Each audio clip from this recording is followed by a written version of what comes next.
Mga tol, siguro yung ibang magulang katulad ko, yung kinakain yung tira ng mga anak nila. Ganon din ba kayo mga tol? Ito, yan, tira ng mga anak ko yan. Siyempre, sayang, kain tayo, kakainin natin. May mga kanin-kanin pa. Oh.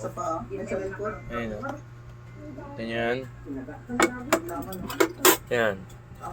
Mga kapwa nating magulang dyan na nag-iintay munang kumain yung mga anak nila bago sila kumain. Kung ano yung matitira, yun yung kakainin.